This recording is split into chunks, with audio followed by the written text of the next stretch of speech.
En esta presentación voy a completar la clase acerca del sistema nervioso, lo que nos quedó haciendo falta de la semana pasada. Entonces vamos a hacer un recuento rápido de lo que vimos. Hablamos de que el sistema nervioso es aquel que permite responder ante un estímulo ambiental, le permite al cuerpo responder y asegura que haya una correcta adaptación y supervivencia del individuo. Hablamos también de que las neuronas son esa célula esencial dentro del sistema nervioso, que las neuronas son unas células únicas dentro del cuerpo humano, tienen una forma muy diferente al resto de las células y son las encargadas de conducir la señal. Entonces tienen un cuerpo compuesto por un axón y por un soma. Veíamos también que el sistema nervioso estaba compuesto por el sistema nervioso central y el sistema nervioso periférico. El sistema nervioso central lo componen el cerebro y la espina dorsal, y el sistema nervioso periférico está compuesto por los nervios somáticos y autonómicos, es decir, por estos nervios que son aferentes y eferentes, los que reciben las sensaciones y los que emiten la respuesta. Vimos también las diferentes formas de las neuronas, que su forma varía dependiendo del lugar en el que se encuentre y de la función que cumplen, del tipo de señal que estén transmitiendo. Veíamos también cómo el sistema nervioso periférico estaba compuesto por nervios y por ganglios, y cómo estos nervios estaban unidos a la médula espinal, al cordón nervioso, y esa era la forma de transmitir la información desde los órganos hasta el cerebro. Aquí en esta imagen estábamos viendo entonces cómo era la estructura de los nervios, la estructura interna de los nervios. Esto lo expliqué en las dos clases. Y aquí estábamos viendo en esta diapositiva, hablábamos acerca de las neuroglías, que son unas células que son el soporte de las neuronas, son las que están acompañando a las neuronas. Son las que les permiten hacer las uniones y tienen pues diferentes funciones dependiendo también de la localización, dependiendo de si son parte del sistema nervioso periférico, si son parte del sistema nervioso central. Hablamos también de la importancia de algunas que tienen este recubrimiento de lípidos que permite que la señal se transmita más adecuadamente. Hablamos de un poco de la importancia de los astrocitos y de las microglías.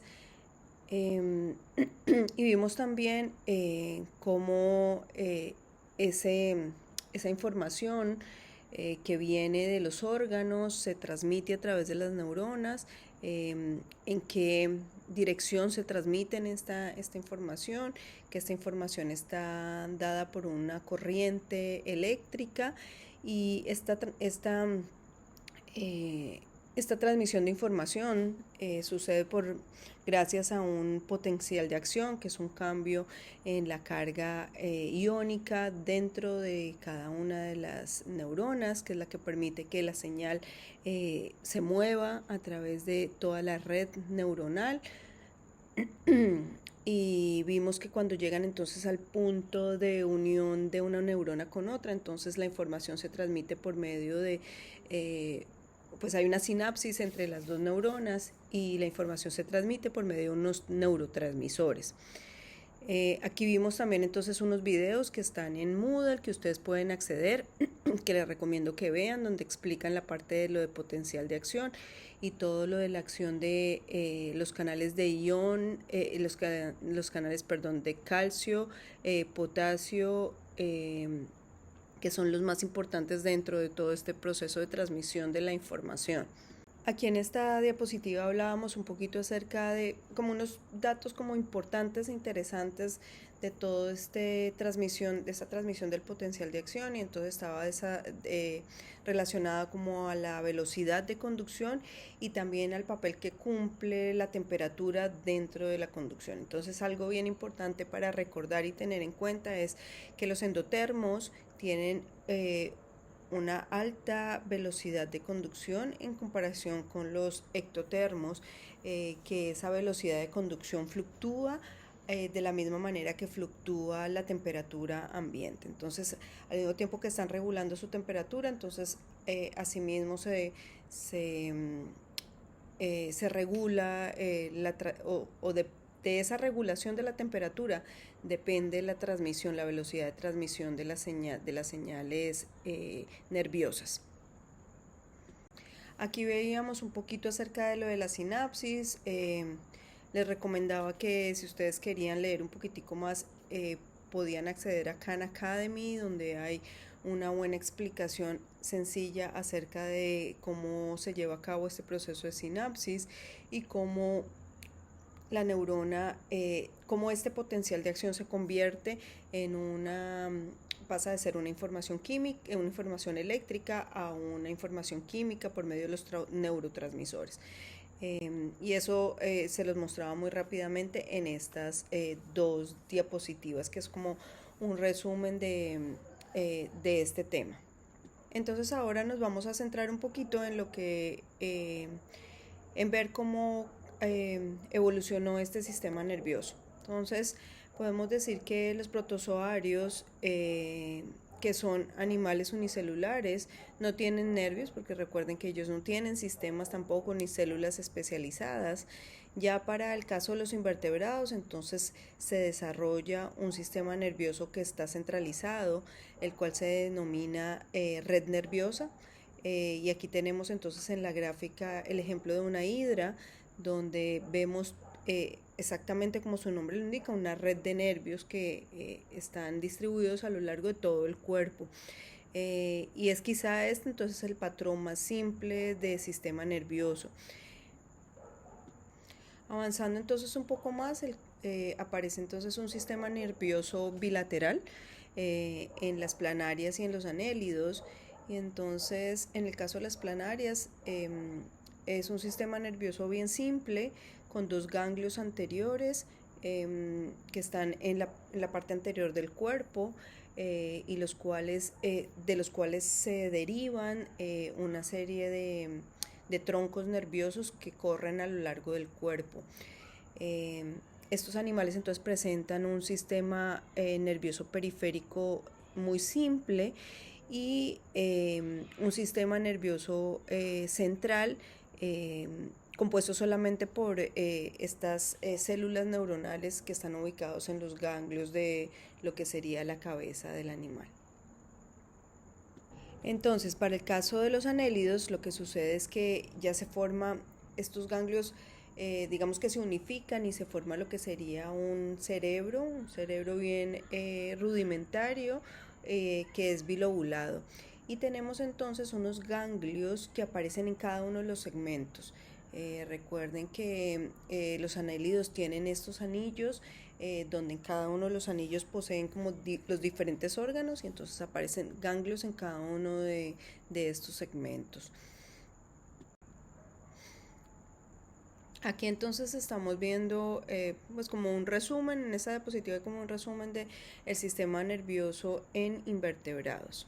Continuando con los otros grupos de invertebrados, entonces tenemos que en el caso de los moluscos tenemos tres pares de ganglios bien definidos y en el caso de los cefalópodos, entonces estos ganglios tienen un montón de células, tienen cerca de 160 millones de células y eso se ve reflejado también en el hecho de que se consideran a los cefalópodos como unos organismos que tienen capacidad de aprender y de responder muy bien a muchos estímulos.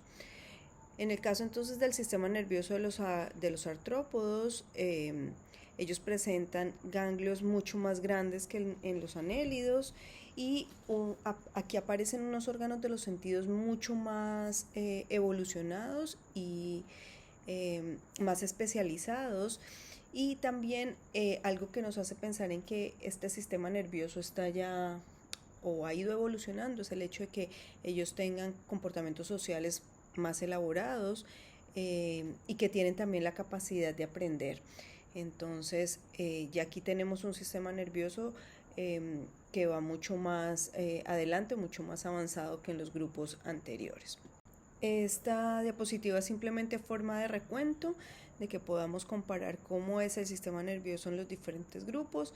Ahí está la hidra, la estrella de mar, las planarias, los anélidos representados por las sanguijuelas, un insecto, quitones, pulpos y una salamandra representando lo que serían los vertebrados.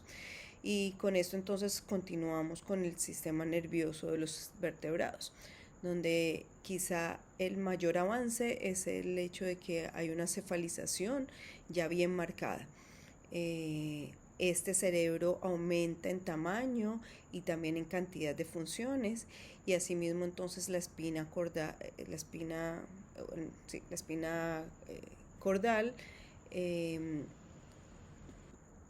Aquí vemos entonces de dónde viene esta espina cordal, cuál es el origen embriológico de esta espina, y cómo también los nervios se dividen. Hay una segmentación en los nervios donde hay algunos que los dorsales están dedicados más a la parte sensorial y los ventrales más a la parte motora. Entonces aquí vemos como las estructuras que conforman a la espina cordal o cómo está conformada esta espina. Entonces, algo bien importante para no confundir, uno a veces confunde la columna vertebral. Lo que está dentro de la columna vertebral es la espina cordal. Entonces esta espina está compuesta por tres capas de membranas llamadas meninges. Quizá ustedes han escuchado entonces enfermedades asociadas a las meninges o a la inflamación de las meninges. Y si hacemos entonces un corte dentro de la espina, entonces vamos a ver que hay una zona interna que se le llama como la zona gris o de materia gris, que contiene los cuerpos celulares de las neuronas motoras, y en la zona blanca que está aquí representada en la gráfica y la pueden ver. Aquí la estoy señalando. En la zona blanca entonces aparecen los axones, y estos axones son los que se unen con las dendritas de las otras células nerviosas que salen por los otros los ganglios y demás nervios que se derivan o que se unen a la espina, a este cordón espinal.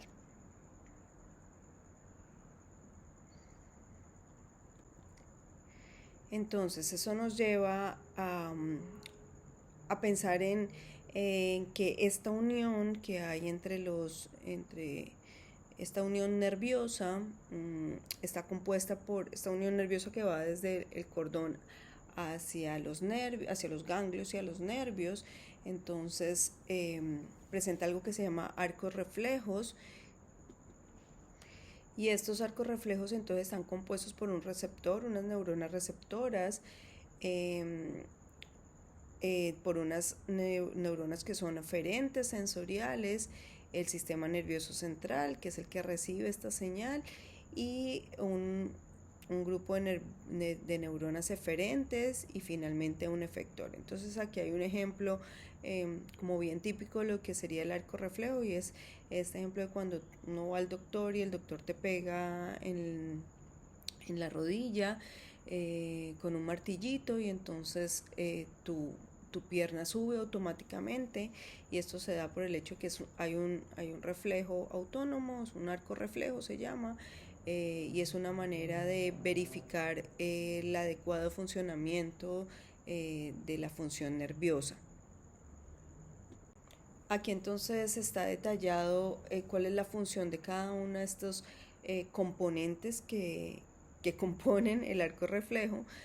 No voy a ir por cada uno de ellos, ustedes simplemente los leen. Nuevamente son el receptor, que es el órgano que recibe, las neuronas aferentes, el sistema nervioso central, las neuronas eferentes, y el efector, que es ese glándula, músculo, lo que sea que responde a ese estímulo. Aquí un poco más acerca de los arcos reflejos, y lo importante es recordar que que el arco reflejo se define como una respuesta involuntaria a un estímulo. Bueno, continuando con los componentes del sistema nervioso central, teníamos que, ya vimos el cordón nervioso, el otro componente, y quizá el más importante, es el cerebro. Y el cordón nervioso realmente no ha cambiado mucho a lo largo de la evolución. Sin embargo, el cerebro sí ha cambiado dramáticamente y pasamos entonces de cerebros bien básicos a cerebros súper especializados como el nuestro, que tiene un gran tamaño, tiene más de 35 billones de células nerviosas. Hay un montón de sinapsis sucediendo al mismo tiempo, y también entonces tenemos que si hacemos una comparación, si hacemos una proporción entre el peso del cerebro y la espina cordal, entonces tenemos que, si vamos a comparar de peces anfibios, es más o menos de 1 a 1, es más o menos el mismo peso, pero si comparamos entre humanos, es de 55 a 1, es decir que el cerebro pesa 55 veces más que la espina cordal en humanos. Aquí tenemos entonces el cladograma que nos muestra los cerebros de los diferentes grupos de vertebrados. Entonces vemos como el cerebro va aumentando su tamaño y va aumentando también su complejidad, y llama la atención entonces el aumento en el tamaño del cerebelo. Y esto está asociado con el hecho de que el cerebelo es el encargado de la parte motora y del equilibrio. Entonces animales más grandes necesitan un cerebelo o necesitan poder o tienen movimientos más intrincados y más complejos. Entonces asimismo tienen un cerebelo de un tamaño mucho mayor. Entonces el cerebro en los peces tenía 3 divisiones principales, y estas eran el romboencéfalo, el mesencéfalo o el prosencéfalo. Y cada una de estas divisiones pues tenía una función particular. El romboencéfalo tiene esta función de audición y de balance, el mesencéfalo de la visión, y el prosencéfalo tiene función olfatoria. Y entonces en la gráfica está representado como los lóbulos ópticos, los lóbulos olfatorios o los nervios olfatorios, y bueno, aparecen las otras subdivisiones dentro del cerebro, que es un cerebro bien básico. Entonces en esta gráfica podemos ver las principales divisiones del cerebro, que son 3 divisiones principales. Está el hindbrain, que en español se conoce como romboencéfalo. Este ayuda a regular las funciones autonómicas, maneja también información sensorial, coordina el movimiento y mantiene el equilibrio y el balance. Tenemos el forebrain o prosencéfalo, que se encarga del procesamiento sensorial, ayuda en el razonamiento, la resolución de problemas, y regula también muchas funciones endocrinas y motoras. Y en el caso del midbrain, conocido en español como mesencéfalo, bueno, también en inglés su nombre técnico es mesencéfalo, ayuda a regular el movimiento y procesar los estímulos auditivos y visuales. Y en esta tablita entonces vemos más específicamente cada una de las divisiones del cerebro, y entonces vemos el prosencéfalo, que es el forebrain, que está compuesto por el telencéfalo y el diencéfalo, y a su vez esos están compuestos por el cerebelo, el tálamo y el hipotálamo, y están las funciones de cada uno de ellos. En el caso del midbrain, entonces tenemos que están los lóbulos ópticos y el núcleo como el mesencéfalo. Y en el caso del romboencéfalo o hindbrain, entonces está el cerebelo, y tenemos también la médula oblongata. Vamos a ir entonces ahora rápidamente a a ver un poco de las funciones que cumplen cada una de estas partes del cerebro. Vamos a empezar entonces con el romboencéfalo o hindbrain, que es la parte como más posterior del cerebro y es la que se une, es la parte como que está unida con la espina, el cordón nervioso, y es precisamente ese punto de unión está en la médula oblongata, es la parte más posterior del cerebro. A esto lo sigue la médula y la parte anterior del romboencéfalo, y lo pueden ver aquí en este dibujito señalado por un círculo rojo. Aquí entonces se manejan funciones autónomas como la respiración, el tono vascular, las secreciones gástricas, el tragado, el ritmo cardíaco también. Y parte entonces de este hindbrain o este romboencéfalo está también los pons, que son como el tronco, unos puentes nerviosos, y que entonces está compuesto por una cantidad de fibras que se encargan de transmitir los impulsos hacia el cerebelo y conectar entonces la médula con el cerebelo y con otras regiones. Esta región de la médula se conoce también como el tronco cerebral. Entonces, esto es el tronco cerebral, que es la parte más posterior del cerebro. Entonces, como parte también de este romboencéfalo está el cerebelo, y está aquí señalado la parte más grande, señalado en este circulito en la imagen, y entonces es el que ayuda a controlar el equilibrio, la postura y el movimiento. Y como les mencionaba cuando les hablé cuando vimos el cladograma, pues entonces es una de las zonas que más ha cambiado o ha aumentado su tamaño durante el proceso evolutivo. Y como podríamos esperar, está más desarrollado en aves y en mamíferos, que son animales que necesitan o que tienen movimientos bien finos, algunos de ellos, por ejemplo, como los búhos, como las águilas, que tienen que tener movimientos bien coordinados. Sí, porque entonces piensen en que tiene que haber una coordinación bien grande entre el cerebelo y la respuesta para poder llevar a cabo estos movimientos intrincados o estos movimientos complejos. Entonces continuamos ahora con la parte como central del cerebro, conocida como midbrain o mesencéfalo. Este mesencéfalo entonces consiste en el tectum, y es allí donde encontramos entonces los centros de la visión y auditivos. Entonces, dependiendo del grupo del que estemos hablando, entonces la función de este mesencéfalo va a ser diferente. Entonces, en el caso, por ejemplo, de anfibios y de peces, es aquí donde está concentrado entonces los impulsos visuales, táctiles y auditivos, pero ya para el caso de los mamíferos es el punto más como de donde se envía la información a los otros centros nerviosos. Ahora entonces continuando con el forebrain o prosencéfalo, que es la parte más grande, que tiene mayor tamaño. En el caso de los mamíferos es la que tiene el mayor tamaño en comparación con las otras dos partes que ya vimos anteriormente.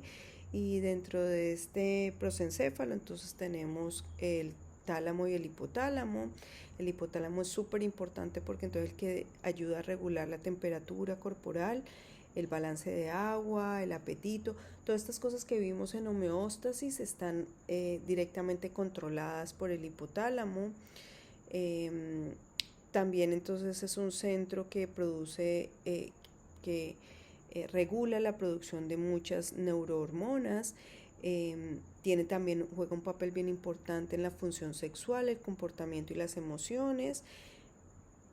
Y entonces cuando hablamos en general del cerebro, que vimos que está dividido en tres partes, ¿cierto? Pero en este prosencéfalo, una de las partes que tiene el prosencéfalo es el cerebro propiamente dicho, o toda esta materia gris, lo que siempre vemos como, o lo que se ve como en la representación de lo que sería el cerebro, es esta materia gris que está dividida en paleocórtex y neocórtex. Tenemos una parte que entonces el paleocórtex es la parte que se conoce como el sistema límbico y que está relacionado con actividades de alimentación y actividades sexuales. Aparece también el hipocampo, que está relacionado con la ubicación espacial y la memoria. Bueno, y en esta gráfica lo que estamos viendo es un cerebro humano y entonces las divisiones que tiene y la función que cumple cada una de las partes. Y aquí puede haber un poquito de confusión cuando hablamos en español y en inglés, y es porque en inglés hay un nombre, llamamos brain a todo a todo lo que en español le decimos cerebro, ¿cierto? Pero entonces en parte de este brain, una de las partes del brain es el cerebrum y otro el cerebellum. Pero nosotros en español llamamos cerebro a todo, que incluye las tres partes, el forebrain, hindbrain and midbrain, y también al cerebro, que es la materia gris, al cerebro. Por eso les decía ahora que el cerebro propiamente dicho en español, lo que sería entonces todo el cerebro, es brain en inglés, y una parte del cerebro, de la parte anterior del prosencéfalo, es el cerebrum en inglés, que es esta materia gris. Pero no haberlos confundido mucho con esta parte. Bueno, nada, en esta diapositiva ustedes pueden ver entonces la función que cumple cada uno de estas subdivisiones del cerebro. En dos diapositivas anteriores habíamos visto las funciones del paleocórtex. Ahora vemos entonces las funciones del neocórtex, o también llamado corteza cerebral. Y entonces en esta corteza cerebral lo que encontramos es áreas motoras y sensoriales, están las áreas relacionadas con los movimientos musculares voluntarios y con la percepción también sensorial. Tenemos áreas de asociación también relacionadas a la memoria, al juicio, al razonamiento y funciones integrativas. Bueno, y entonces en esta gráfica lo que estamos viendo es la parte motora y sensorial de cada una de los lóbulos del cerebro, de la parte derecha o izquierda del cerebro. Aquí vemos en una parte se encuentra la parte sensorial, en la otra la parte motora. Para cada uno de estos órganos o partes del cuerpo. Entonces el cerebro, digamos que más complejo y más evolucionado es el cerebro de los mamíferos y particularmente entonces el de los humanos, y hay como una separación funcional dentro de las diferentes partes del cerebro. Y entonces tenemos, por ejemplo, que la corteza cerebral está relacionada con una alta actividad mental. La memoria sí aparece como en diferentes partes del cerebro, parece que se activa en diferentes partes del cerebro, pero por ejemplo el cuerpo calloso tiene muchas conexiones nerviosas y permite la interconexión entre los hemisferios derecho y izquierdo. Entonces eso nos lleva a esto, que en humanos tenemos dos hemisferios, el cerebro tiene dos hemisferios, o ese cerebrum tiene dos hemisferios y cada hemisferio está especializado para un grupo de funciones en particular. Entonces el hemisferio izquierdo entonces está enfocado en el lenguaje, las matemáticas y las capacidades de aprender, y el hemisferio derecho está más relacionado con las funciones espaciales, artísticas, musicales, intuitivas y de actividades perceptuales. Y un dato curioso es que, por ejemplo, en el caso de las aves, ellas tienen un lado del cerebro que es el que está especializado en la producción del sonido o en la producción de los cantos. Ya tuvimos una como visión rápida del sistema nervioso central, vimos las funciones del cordón nervioso y del cerebro y cómo están las partes del cerebro y las funciones que cumple cada una de estas partes. Pero habíamos dicho previamente que el sistema nervioso estaba compuesto también por este sistema nervioso periférico, que son los ganglios y los nervios, y asimismo entonces este sistema nervioso periférico está dividido en nervios parasimpáticos y nervios simpáticos. Vamos a ver un poquitico acerca de este sistema nervioso periférico. Entonces el sistema nervioso periférico incluye todos los nervios que están fuera del sistema nervioso central y son los que llevan la información al sistema nervioso central. Y después entonces transmiten la información hacia los músculos y las glándulas. Entonces este sistema nervioso periférico está compuesto por una parte que es sensorial o aferente, que es decir que recibe la información desde la parte periférica del cuerpo, es decir, puede ser los ojos, la boca, el tacto, recibe la información y la lleva al sistema nervioso central. Y tiene una parte que es la parte motora o eferente, que está compuesto por los nervios somáticos, que conducen la información hacia el sistema esqueletal y muscular, y el sistema nervioso autonómico, que lleva la información a los músculos cardíacos, a las glándulas, a esta información que es, como su nombre lo dice, autónoma, que no depende de un estímulo en particular, que es involuntaria. Y entonces este sistema nervioso autonómico está dividido en dos, en sistema nervioso simpático y parasimpático.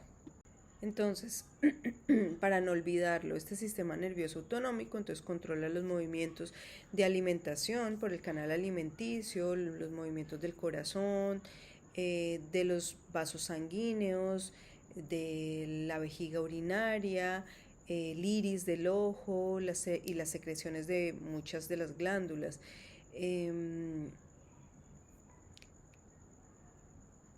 En esta gráfica vemos entonces cómo la organización general del sistema nervioso autonómico.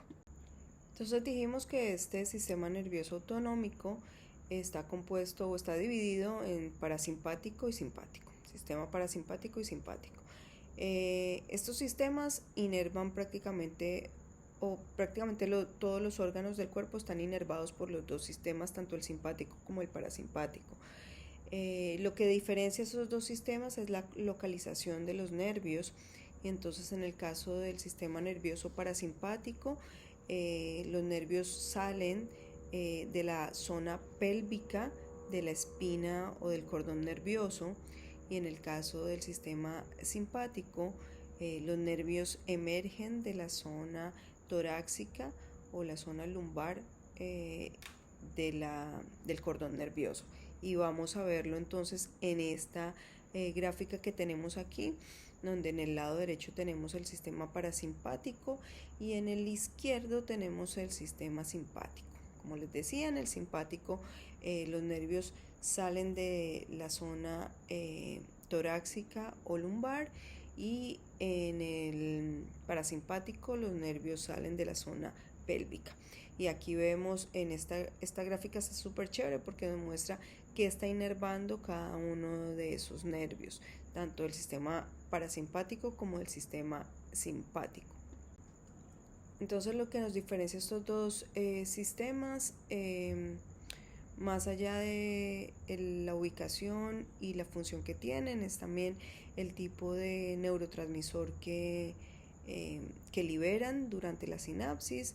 Entonces en el caso del sistema parasimpático es acetilcolina, en el caso del sistema simpático es norepinefrina. Y otra cosa es que el sistema parasimpático está activo durante condiciones de descanso, a diferencia del sistema simpático, que está activo cuando estamos en actividad física. Cuando estamos haciendo actividad física, entonces está activo el simpático, Si estamos en descanso, entonces se activa principalmente el parasimpático, aunque también se sabe que el simpático está relacionado con el mantenimiento de la temperatura corporal y la presión en la sangre. Bueno, este fue un recuento bien rápido acerca del sistema nervioso. La idea es que ustedes tomen esta presentación como referencia y que la complementen con el texto del libro para que puedan entonces profundizar un poco más acerca de la información que yo les di. Recuerden que lo importante es poder entender cómo evolucionó el sistema nervioso, cómo cambió el sistema nervioso y también entender las partes. Es importante entender las partes de este sistema nervioso y las funciones que cumplen cada una de estas partes.